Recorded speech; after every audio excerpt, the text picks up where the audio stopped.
Hey everybody, Jerome Maldonado, and it's Wednesday, and we're live on Real Talk on Real Estate. And today I'm excited because this is a topic that's near and dear to my heart, and it's what people want to know about. And so one of the big things with today's topic is we're talking about construction costs for home construction.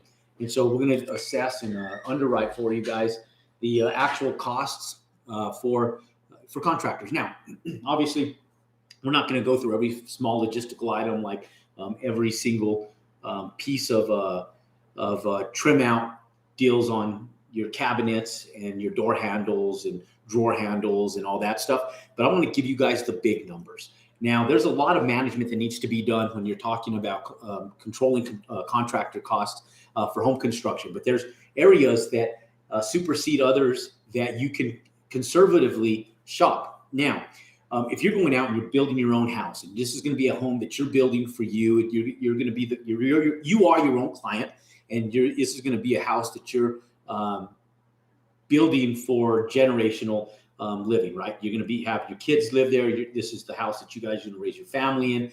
And if it's not, and you're buying land, building houses to make money, however you found us on YouTube, there's going to be a few different areas and sectors that can benefit from this. So it just depends who you are and where you are in regards to watching this video. Some of you guys are wanting to do this for a profit, turn this into a business model, make profits doing this. And other of you guys just want to be able to do this one time, build your house, understand how to do it without a general contractor, you being an owner builder and being able to have equity in your home and do whatever the hell you want to be able to build your house the way you want to and profit from it.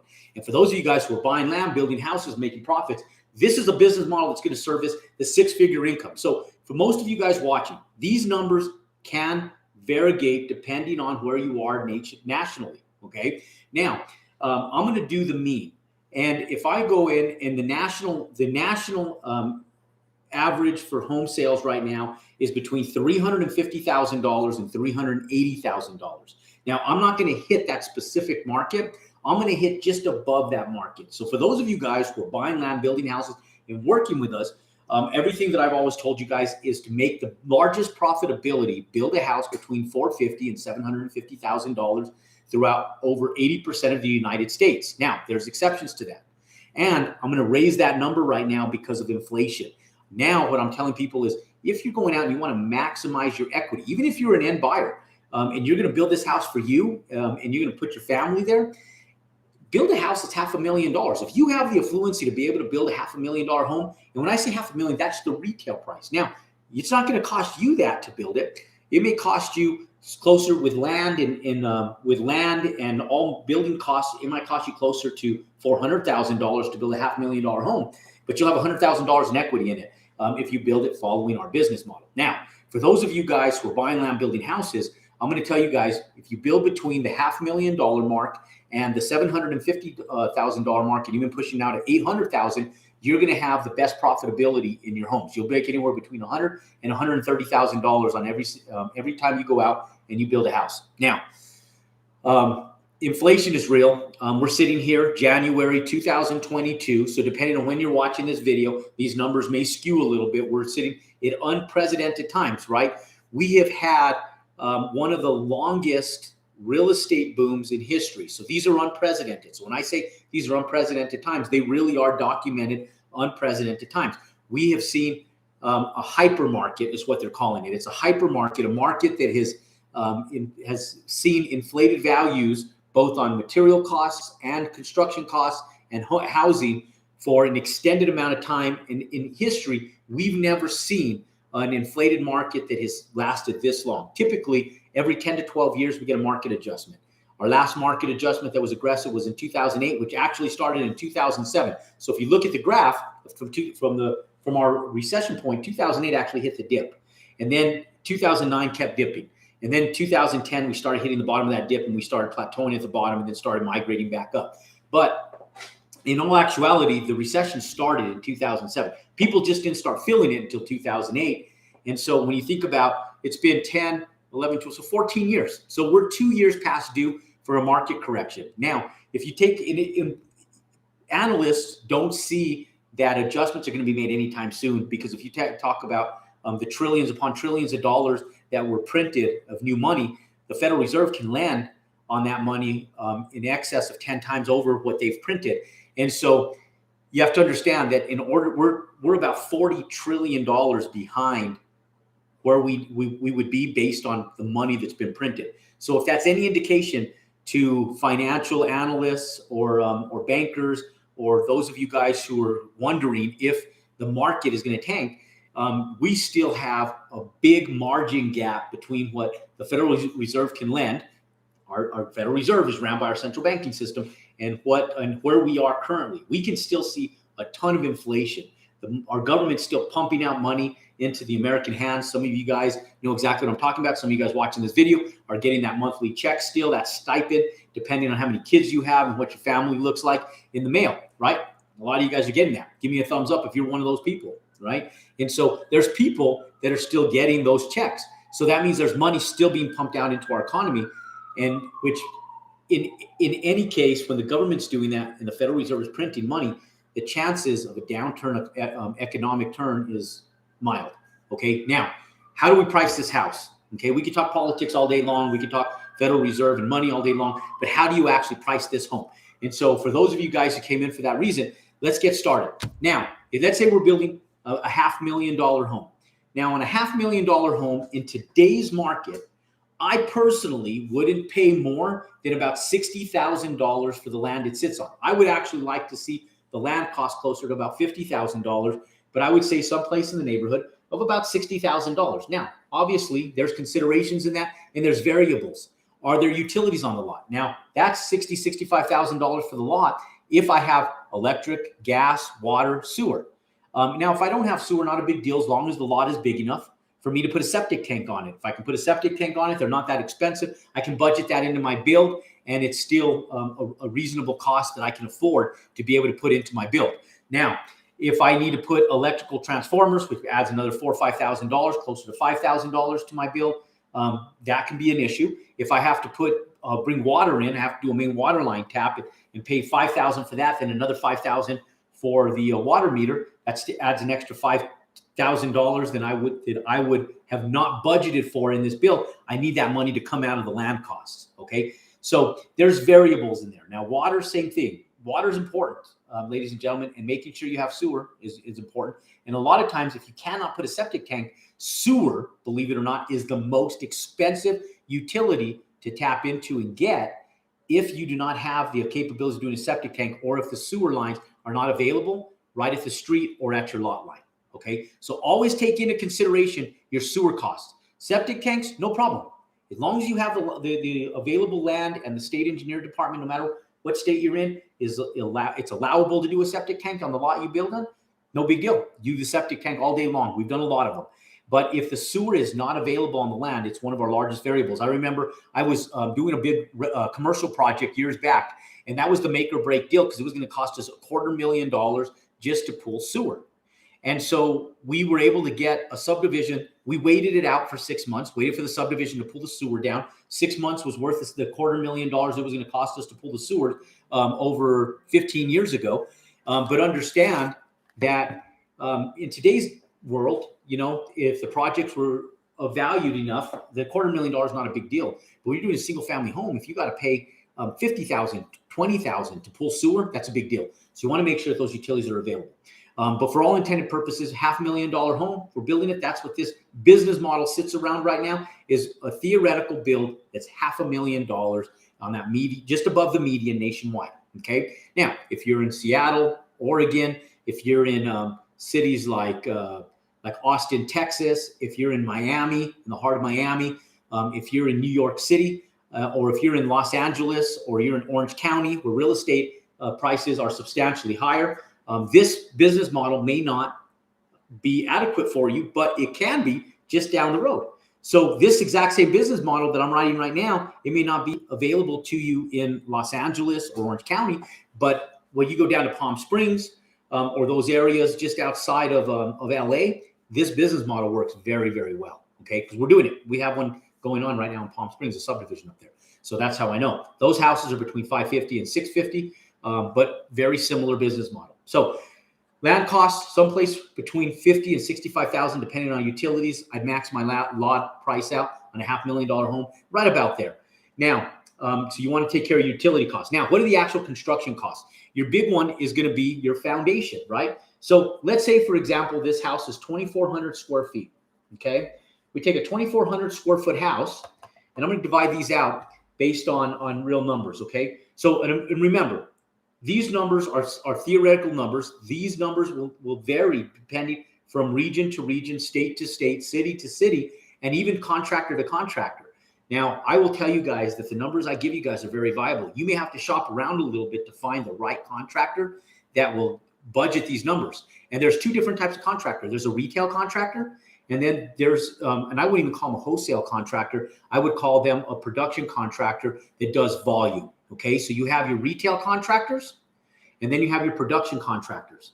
Now, who do you think that LGI Home uses, and DR Horton, and Pulte, and Toll Brothers, and all the big builders? Which one do you guys think they use? They use the production contractors, the contractors that rely on mass volume, okay? Not the retail contractors. So you could go in and shop for contractors on Angie's List, Home Advisor, and all of the lead sources on Google and stuff. But if you're going after residential contractors that are selling stuff retail, your cost is going to be substantially higher. So you want production contractors. Where do you find production contractors? On the job site. That's where you find them. You go drive new home construction. Go drive your area where new homes are going up. Or get with your realtor and say, hey, where are the new subdivisions at? If you're not like us that are out in the field every single day, ask your realtor where those new subdivisions are and go talk to those people, okay? That's where you find your contractors. Then once you find them, then you can go out and you can piggyback those contractors. Good contractors know other good contractors, and they will give you referrals. So understand that once you find 2-3 good contractors, you'll be able to go in and get more of them. Now, when we go in that 2,400 square foot house, we have the foundation cost on a 2,400 square foot house right now today with the increased prices is going to cost you someplace in the neighborhood of about $27,000 to $28,000. So let's call it on the high end $28,000 divided by 2,400. You're going to be about $11.50 a square foot. Okay, so if you're not building that exact house, you're going to be looking about $11.50 a square foot to be able to do the foundation. Now, that's on the heated area, but remember, 2,400 square feet. Now we have let's say you have a 2 or 3 car garage and big patios. That's where that price comes from. So you're going to be, because really it's about $7 a square foot is what the average price is right now on cost per square foot of total concrete area. Okay, so understand that when you're doing this, if you go in, you add your patios. Let's say you have an 800 square foot back patio. Let's say you have 1,000 square foot garage. Let's say you have a front patio that's 150 square feet on your entryway, and then let's say that you have a couple drop pads and stuff off some back doors that are constitute for another 100 square feet. Plus you have 2,400 square feet of heated area. Okay, so let's add that up. Let's multiply that by $7 a square foot. So you add 1,800 square feet. So 800 square feet plus 1,000 square feet plus 150 plus 100 plus 2,400 square feet. It's about 4,400 square feet times 7. That's about $31,000. So I might have my bigger patios. 800 square foot patio is pretty damn big. But you're gonna on average right now, you're gonna spend about $7 a square foot for concrete. So that variable will change depending. Now, I'll design that thing so that we can do it at about $27,000 to $28,000 on the actual concrete pour, so that we budget in there. And that may affect your design of your house and how big you do your patios, your garages, and all of the above. Now, lumber costs. How do we get the lumber costs on to where we need them right now? And what should we expect on a build? Well, lumber costs just went up by 25%. We're expecting to see them come back down. When? We don't know, because we don't have a crystal ball. So all I know is that from a year and a half ago, we've seen over a 200% increase in lumber prices, where I could have went out and built this house with a lumber package that was $30,000. And now, about a year later, we're looking at lumber prices closer to about $50,000 for the same exact house. Okay, so 2,400 square foot house, I would say with the lumber package would be closer to about $50,000 current market value. we pay $60,000, so we're going to have $28,000 for the concrete, $50,000 for lumber. You're going to pay your contractor about $7 a square foot on the heated area to frame that house. And so again, another $7 a square foot for the framer to frame it, but you only pay it on the heated area typically, most framers. Now that's a little bit of negotiating, right? Sometimes they'll charge you $6 a square foot, but then they'll charge you more for the unheated areas as well, or they'll charge you even $5 a square foot and then charge you for the unheated areas. But on average, you should be paying someplace in the neighborhood of about $7 a square foot on the heated area. So if you get 2,400 square feet times $7, you're going to pay about $16,800 for framing labor to frame that house. Now, you still have trusses. You got the truss package that you need to buy. On a 2,400 square foot house, a truss package right now is costing someplace in the neighborhood of about $15,000 to $18,000. So let's budget at $18,000. Okay. Now, when I say that you're budgeting right now at these prices, I'm estimating a $500,000 retail price on the house. Now, when we underwrite this deal, we may find out that same exact house might need to be $540,000 or $550,000, because at the end of the day, it's the consumer who actually pays for the appreciation of all of this material, not the builder.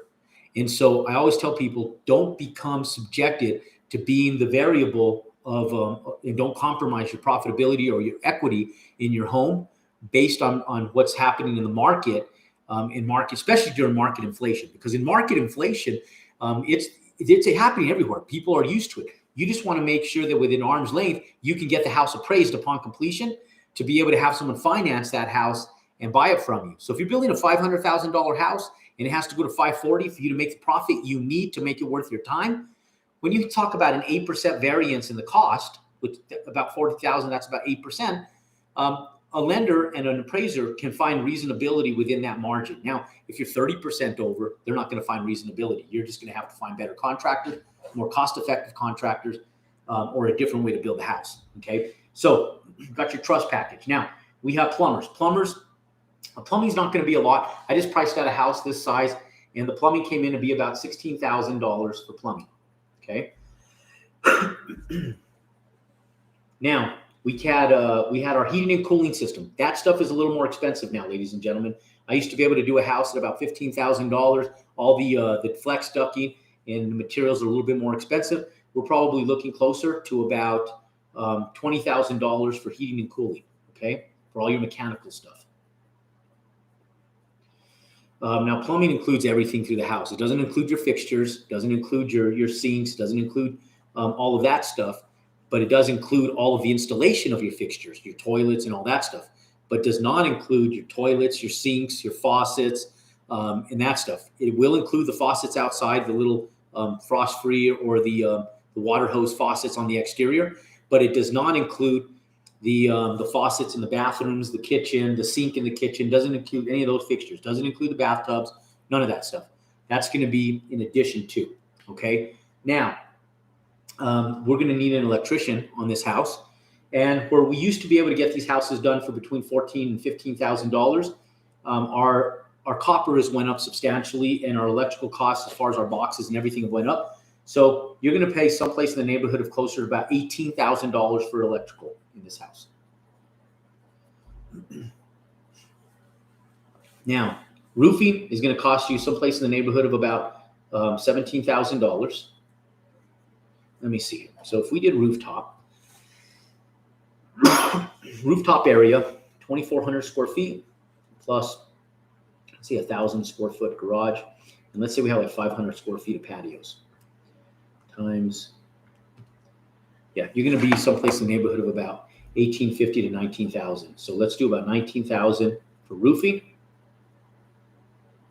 Roofing is going to be about $5 a square foot, depending on the type of roof, obviously. Tile is going to be a little more expensive. Metal will be just below that. Shingles will be below that. Flat roof houses are going to be someplace right about the price of shingling a house. And then there's different variables as far as quality of shingles, different types of tile, and then different types of roofing on different types of roofing. as far as like TPO, which is a membrane roof, and then there's also what's called a burr roof, which is a shingled roof. It's rolled burr, that's tar and gravel. And there's a 3-ply and a 4-ply. The 3-ply doesn't have gravel, the 4-ply does. And so there's pricing variables. And this is how we control our costs as well. So in fact, as I'm talking about this, we typically do what's called TPO. It's a membrane roof. It looks like a swimming pool liner that they mount on the roof, and then they weld it together. Now, those roofs are a little bit more expensive. So like on this next house, I was just thinking, you know what? We're probably going to go back to a burr roof because that doesn't increase the value of my house. The value of my house is still the same, but it'll save me on my costs of my roof. So I might be able to do this $19,000 roof at about $18,000, maybe $17,500. So nonetheless, we put it in at a $19,000 roof just so that we have budgeting parameters that hold us accountable. Everything under that goes back into our bottom line, either equity or profitability. Okay, so we have our roof. Now we're also going to need. So we have our foundation. We got we got insulation.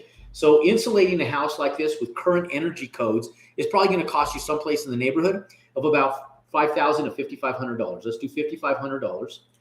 I used to be able to insulate these homes back in the day for like $3,500, not no more. $5,500 for insulation.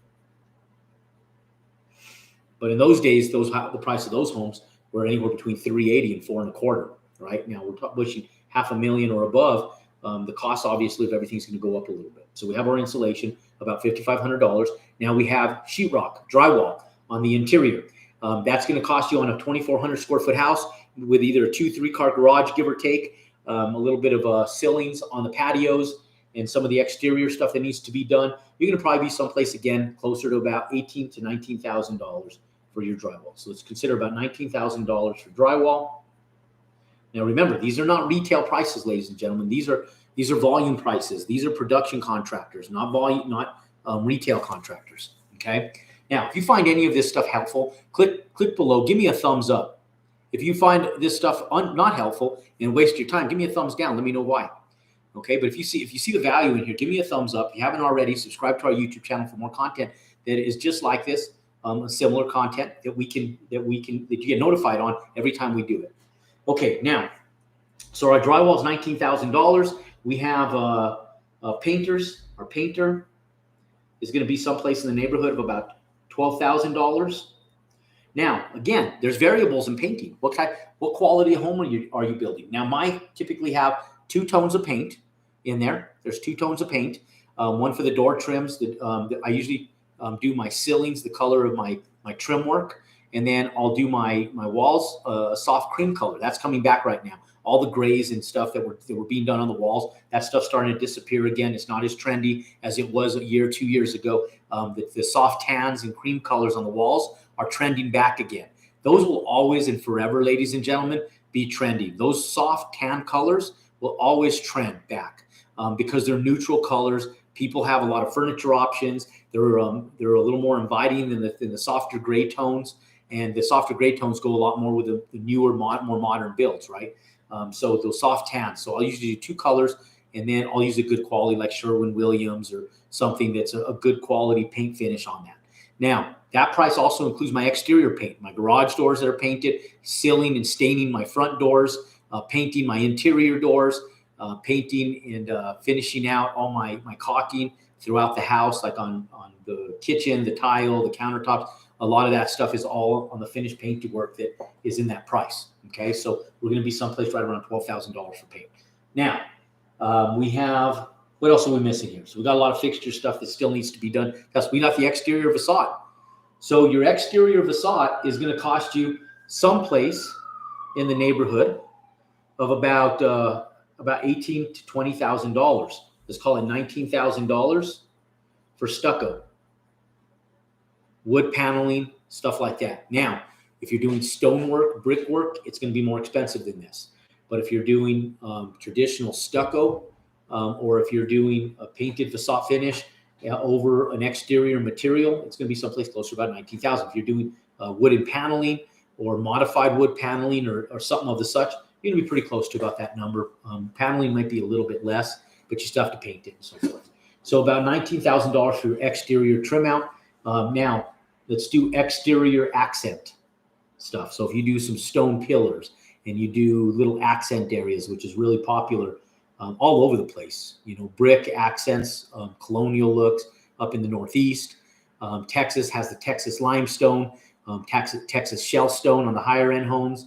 If you go to the Southwest, we have a lot of the modified stone facades that are now we're using a lot of quarry stones like quartz that are like ledge stone looking. We're using a lot of travertine, and we're still using a lot of the country ledge stone, right? So a lot of that stuff is going to add probably someplace in the neighborhood of about another $4,000 to your exterior facade between materials and labor.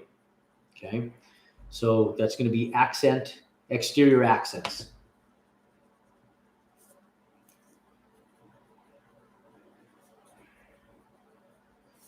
Okay, now you're going to have garage doors.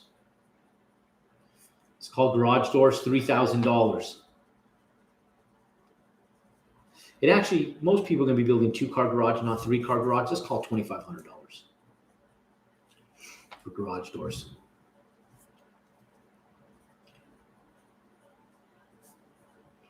Okay.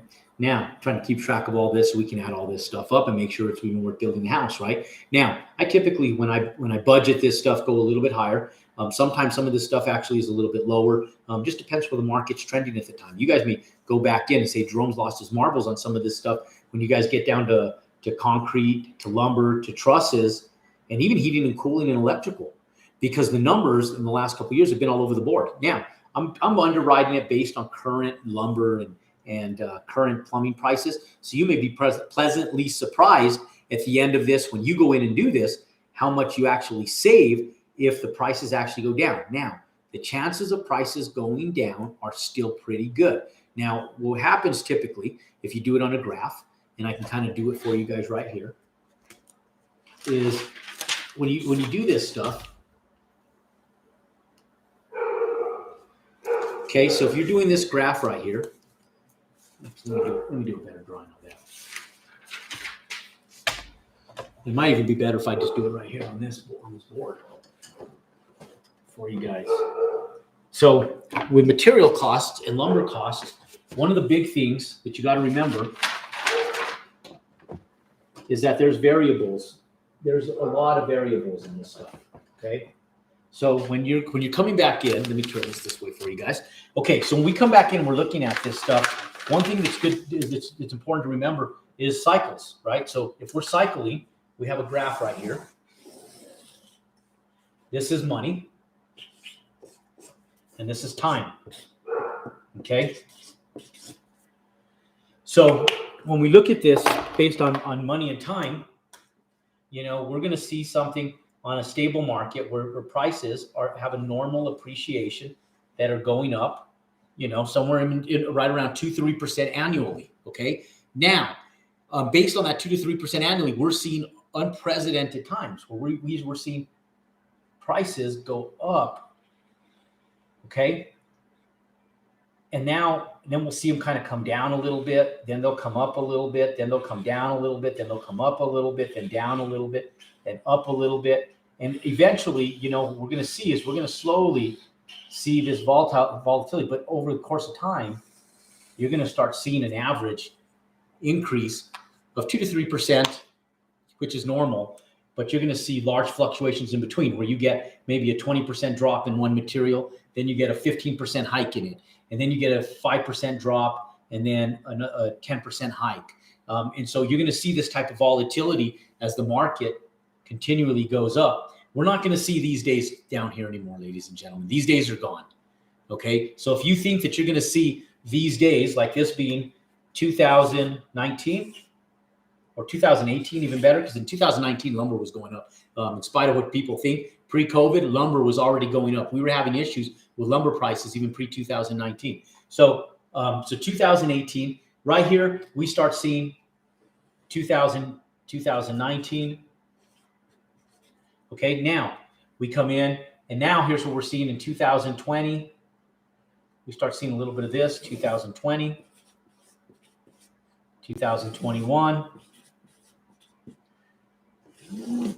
2022, and it's continuing to go up. Now, based on economics, right? We're here.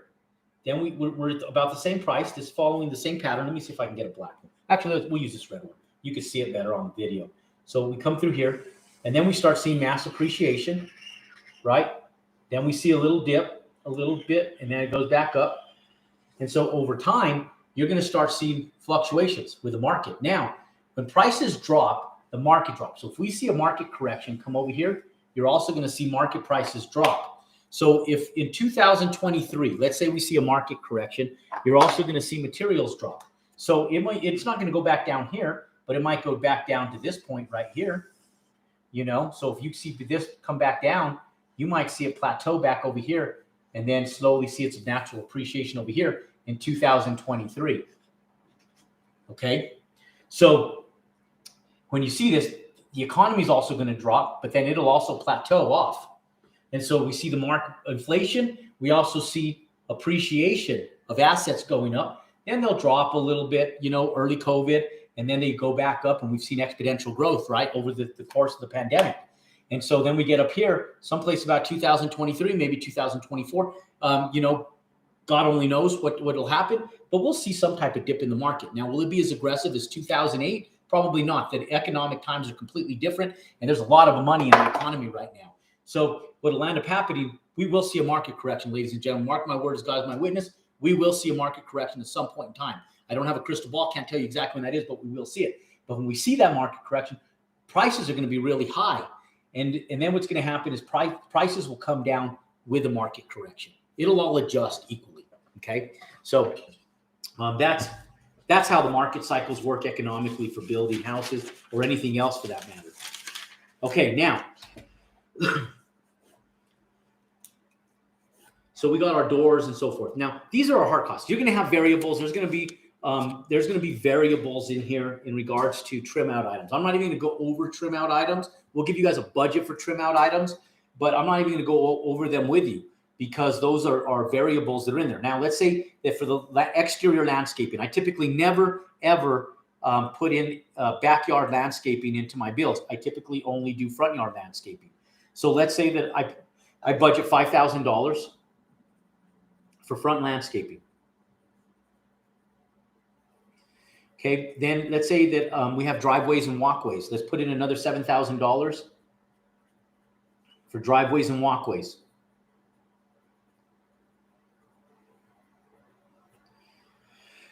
Now, cabinets. We need cabinets. We need granite. Cabinet costs about $15,000. You can get these nice cabinets in a house like this for $15,000 for cabinets. Granite costs you probably someplace in the neighborhood of about $12,000 for a nice house. Granite. You're going to have, again, doors and all that stuff. Those are all variables. Those are all variables, ladies and gentlemen. But let's see where we're at just with the cost that we have. Now, flooring is also going to be a big one. I always tell people, always budget someplace in the neighborhood of about $6 a square foot for flooring. You're only doing your heating area, your heated area, and your square footage on your heated area, because they measure from the exterior walls, is typically smaller than that. So let's call all of our flooring area, let's call it 2,100 square feet. So 2,100 square feet times $6 a square foot, you're going to spend about $13,000 on flooring.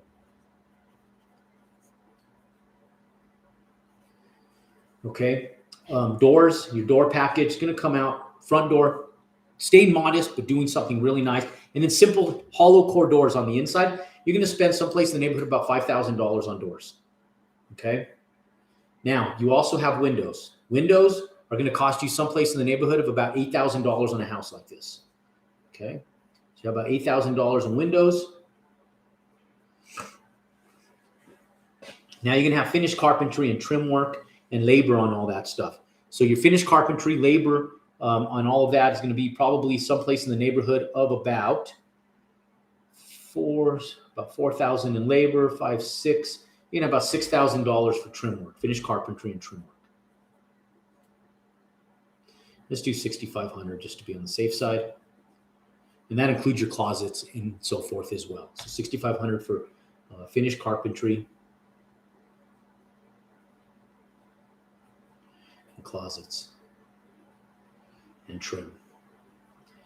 Okay. Now, what am I missing, ladies and gentlemen? We'd have our fixtures, all our sinks, light fixtures, stuff like that. You could budget a light fixture package for a house like this. I use a lot of recess cans in my houses, and I limit them. We always light them up, but we limit them as well. But I use a lot of recess cans to save me on light fixtures, and they look attractive, right? Especially with modern homes and modern builds right now. So I do use a lot of recess cans in my build, but I still spend about probably $3,000 in lighting fixtures on a house this nice, and typically less. I used to budget about $2,000 because of the appreciation of the market that the market is seeing. I'm going to put in here about $3,000 for lighting fixtures. Now, plumbing fixtures, toilets. Let's say you have a 3-bedroom house, 3-bath. So you're going to have toilets, showers, bathtubs, fixtures. So we're going to have, so let's see, each bathroom we're going to spend, let's see, 200 plus 50 plus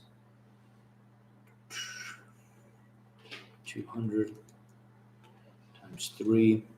Spend about $1,400 on toilets, sinks, and fixtures for the restrooms, plus for the kitchen, plus 200, plus, so 1,300 times 3 plus. So about $4,500 for plumbing fixtures. Okay, now the plumbing price I gave you typically comes with a water heater, so you don't have to worry about buying that. They provide that for you, and a garbage disposal a lot of times. So I don't buy that, but about $4,500 for plumbing fixtures. Your plumbers will put that in for you as well. Okay, now we have all our plumbing fixtures, our lighting fixtures, all that's taken care of. Now we need appliances. So you could do a nice appliance package for about $4,500 on a house like this. And that's a really nice one. Really nice appliance package. So you guys keep wondering what I'm looking at over here. I'm writing all my numbers down that I'm giving to you guys so we can add these suckers up and figure out exactly where we are with stuff right now. So be patient with me because I'm doing this live as we record this for you guys. Now, we should have just about everything in there covered in our costs. We may have some unforeseen costs, so we'll add some what's called contingency costs in case we're forgetting something in here, which we probably are. There's always unforeseen costs. So let's add another $5,000 of miscellaneous stuff, okay? Just miscellaneous trim items, labor, change orders, homeowners association requirements, drip irrigation for sprinklers or whatever it is. Let's figure an extra $5,000 of miscellaneous stuff that people don't stop to think about. So let's go back in here and let's add these numbers up. Okay, so we have quite a few here. I can go through them. There's $5,000 for miscellaneous. We have $4,500 for appliances. We have $4,500 for plumbing fixtures. We have $3,000 for lighting fixtures. We have $28,000 for concrete. We have $50,000 for lumber. That's super expensive, ladies and gentlemen. That number can fluctuate. I have it on the high end right now because that's what stuff is costing. Okay, so some of these numbers, we may have to increase the price of that $500,000 house that we're speculating, right? So $50,000, now we do plus $16,800 for framing labor. Then we have a truss package. It's going to cost you guys right now about $18,000, which is ridiculous. We used to be able to get truss packages for a house similar to this for like $9,000 2 years ago. Okay, so $18,000. Plumbing, all the plumbing, the labor, the install, all of the piping, all of that stuff, the rough in all the way to the trim out of the house. The rough in being when they rough in the pipes in the ground, and the trim out when they put all the fixtures in, from all the labor, materials, everything that's included in there. An additional $16,000 for that. Now we're going to do heating and cooling. That includes your air conditioning unit on the roof or on the side of the house, all your ducting, all your vent covers, everything from rough in to trim out again on your heating and cooling system. Now, again, I used to be able to do these for about $13,000. We're paying someplace in the neighborhood about $19,000 now. We budgeted $20,000, which I think is high for this house, but you're going to need about a 5-ton unit for a heating and cooling unit on a house like this. And it's going to cost you someplace in the neighborhood of about $20,000, give or take. I'd say probably a little less, but let's exercise this on the line of conservative. And then for electrical, that includes all the wire, all the panels, all of the home runs, all the drilling, the boxing, all of that, all those technical terms that us fancy contractors use, it's going to cost you about $18,000. Okay, so plus $18,000 in electrical. That does not include your lighting fixtures, but we already accounted for that and we gave it to them. Now that does include the labor to install those lighting fixtures. Now we have a roofing cost of about $19,000. Now again, that can fluctuate depending on what type of roof you get in there. So this is all within arm's length, ladies and gentlemen. Don't hold me to 100% of these costs because I don't know what you're utilizing as far as your materials. This is a good budgeting.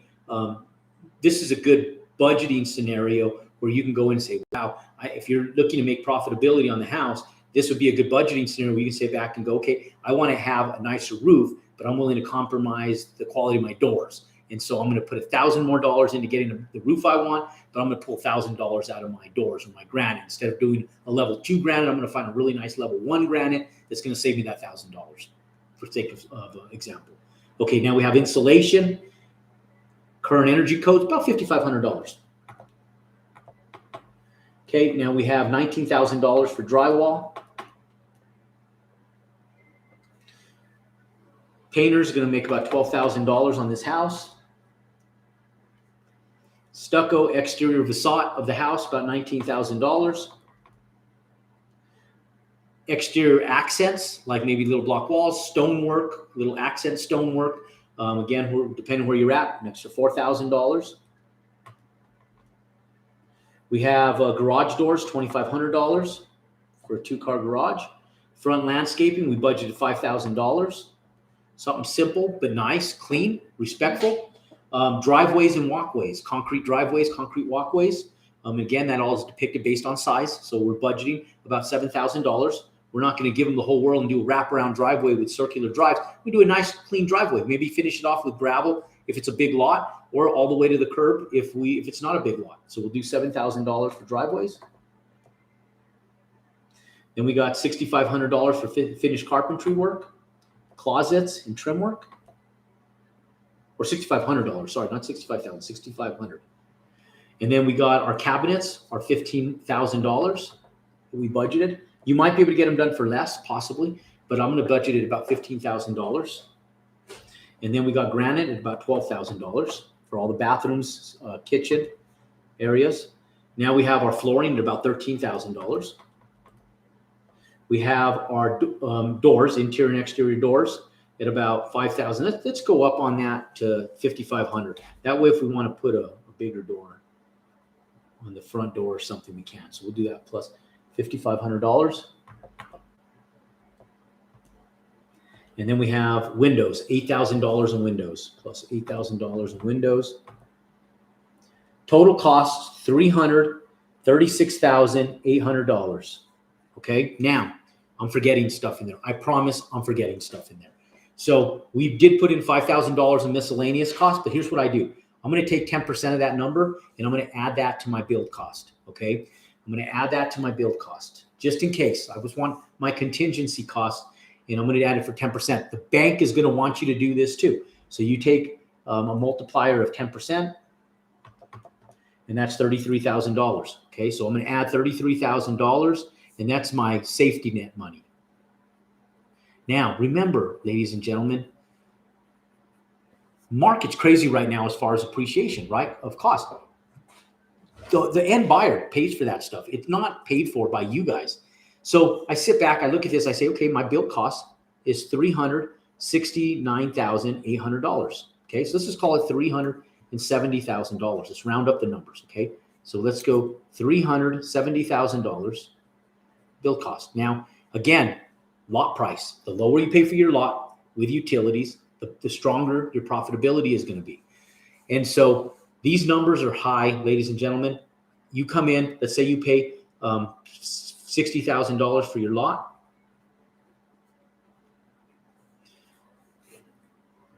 You're going to be at $430,000 all into this build with lot and everything, $430,000.